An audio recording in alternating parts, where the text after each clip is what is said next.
Graça e paz, amados irmãos, que Deus abençoe a vida de cada um de vocês.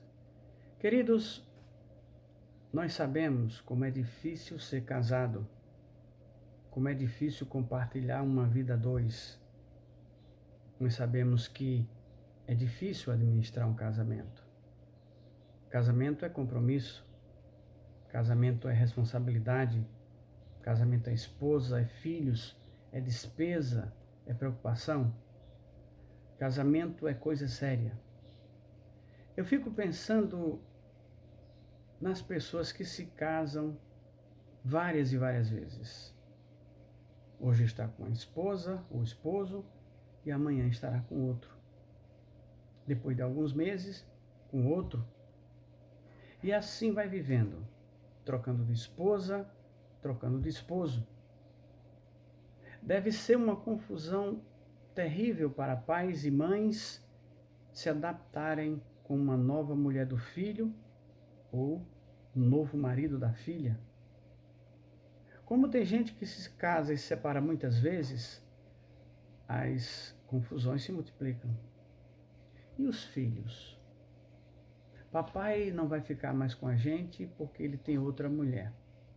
Mamãe foi embora e agora nós vamos ter uma nova mãe ou morar na casa da vovó. É uma confusão terrível. Como lidar com os sentimentos e os valores das crianças que perderam agora um pai ou a mãe, ou que ficaram com um dos cônjuges? Como lidar com as crianças que sentem falta de um dos pais, mas agora ele não tem mais tempo, porque está construindo uma outra família? E no meio evangélico, como isso funciona? Já temos visto cantores gospel se casarem e se separarem algumas vezes, cantando letras de amor, união, perdão, mas vivendo uma coisa totalmente diferente. Temos visto pastores trocando de esposas como quem troca de roupa. Troquei. Aquela mulher não era abençoada. Troquei de novo. Essa é mais abençoada do que a outra. Queridos, o tema de hoje é a questão do divórcio. O texto está em Mateus, capítulo 19, versículos de 1 a 12. Diz assim a palavra de Deus. Jesus saiu da Galileia e foi para a região da Judeia, no outro lado do Jordão. Grandes multidões o seguiam e ele as curou ali. Alguns fariseus aproximaram-se dele para pô-lo à prova e perguntaram-lhe: é permitido ao homem divorciar-se de sua mulher por qualquer motivo? Jesus respondeu: vocês não leram que, no princípio, o Criador fez homem e mulher e disse: por essa razão, o homem deixará pai e mãe e se unirá à sua mulher, e os dois se tornarão uma só carne? Assim, eles já não são dois, mas sim uma só carne. Portanto, o que Deus uniu, ninguém os separe. Perguntaram então eles: então por que Moisés mandou dar uma certidão de divórcio à mulher e mandá-la embora? Jesus respondeu: Moisés lhes permitiu divorciar-se de suas mulheres por causa da dureza de coração de vocês. Mas não foi assim desde o princípio. E eu lhe digo que todo aquele que se divorciar de sua mulher, exceto por imoralidade sexual, e se casar com outra mulher, estará cometendo adultério. Os discípulos então lhe disseram: se é esta a situação entre o homem e a sua mulher, é melhor não casar. Jesus respondeu: nem todos têm condições de aceitar essa palavra, somente aqueles a quem isso é dado. Alguns são eunucos porque nasceram assim.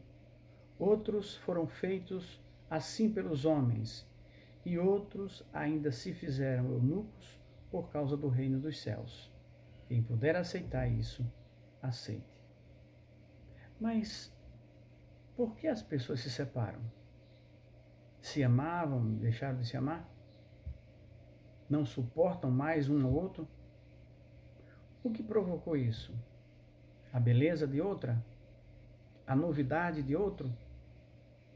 A imoralidade sexual que Jesus fala aqui é tudo que se direciona para a prostituição.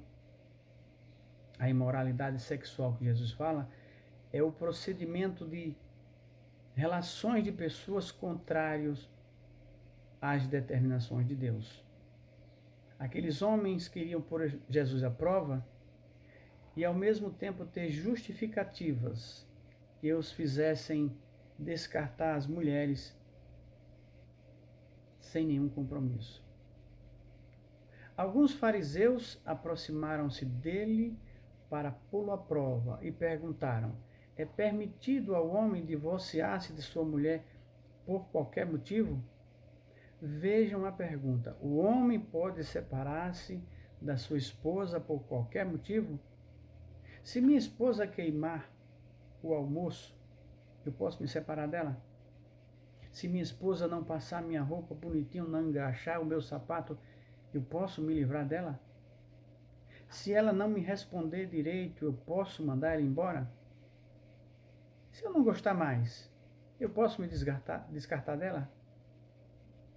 Deus sempre quis que o casamento fosse para a vida toda. Pois tem a frase, até que a morte os separe, ou o que Deus uniu, ninguém separe. Jesus respondeu, vocês não leram que no princípio o Criador fez o homem e a mulher e disse, por essa razão, o homem deixará pai e mãe, se unirá à sua mulher e os dois se tornarão uma só carne? Assim, eles já não são dois, mas uma só carne.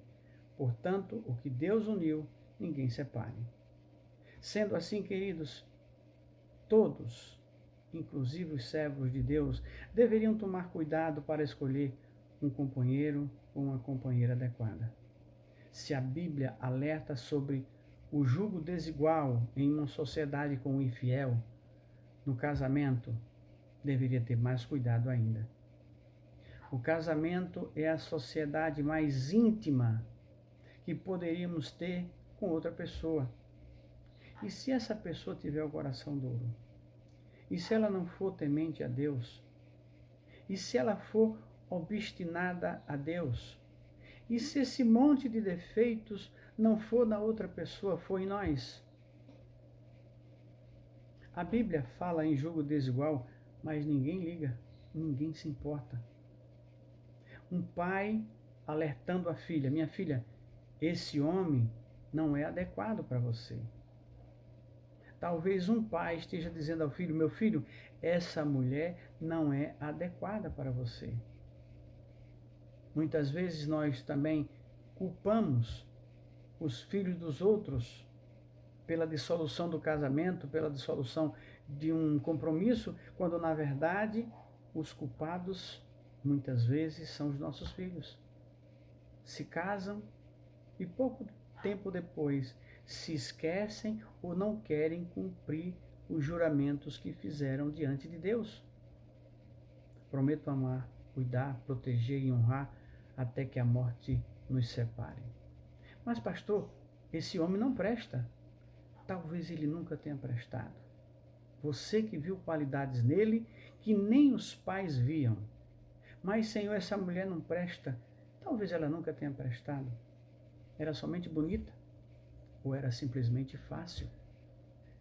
Nenhum casamento, querido, será um mar de rosas o tempo todo. Nenhum casamento será de concordâncias de opiniões sempre. Nenhum casamento será livre de diferenças e dificuldades. Mas as pessoas aproveitam as diferenças e as dificuldades para acabar o casamento. Se não obedecer a Deus, se não ouvir a Deus, você sempre ouvirá a voz do inimigo dizendo que você merece algo melhor. E essa voz insistirá na promessa vazia de que você estaria melhor com outra pessoa. O versículo 7 diz assim, perguntaram eles a Jesus, então por que Moisés mandou dar uma certidão de divórcio à mulher e mandá-la embora? Jesus respondeu, Moisés lhe permitiu divorciar-se de suas mulheres por causa da dureza do coração de vocês. Mas não foi assim desde o princípio. E eu lhe digo que todo aquele que se divorciar da sua mulher exceto por imoralidade sexual dela. E se casar com outra mulher, estará cometendo adultério. Os discípulos disseram: se esta situação entre o homem e sua mulher, é melhor não casar. Enquanto os homens perguntam a Jesus se podem se separar por qualquer motivo, Jesus diz a eles que o motivo da procura pelo divórcio é a dureza no coração deles. E nós vemos hoje essa dureza no coração nos milhares de divórcios, desquites ou outro nome que se dê à separação de casais.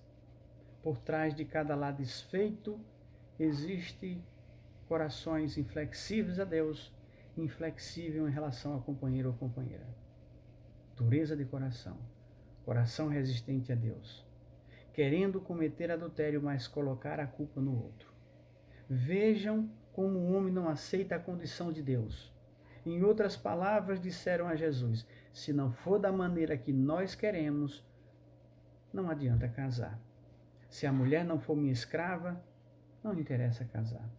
Se não for da maneira que nós fiquemos satisfeitos, não queremos o matrimônio.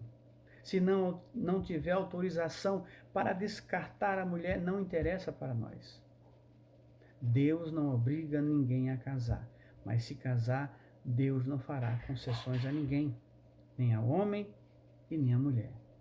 Se nas condições de Deus você não quer se casar, case nas condições do inimigo, ou não se case, porque você não pode pedir as bênçãos de Deus para o seu casamento se você não quer obedecer a Deus. O versículo 11 diz assim: nem todos têm condições de aceitar essa palavra, somente aqueles a quem isso é dado. Alguns homens são eunucos porque nasceram assim, outros foram feitos assim pelos homens, e outros ainda se fizeram eunucos por causa do reino dos céus. Quem puder aceitar isso, aceite. Alguns são eunucos, quer dizer, são impotentes, porque nasceram assim. Outros foram castrados para tomar conta do harém de senhores, de reis, sem o risco de ter desejo pela mulher ou pelas mulheres deles. E a terceira opção, despojar-se dos desejos da carne para servir somente ao Senhor. Essa foi a opção de Paulo. Se fez eunuco pelo Senhor.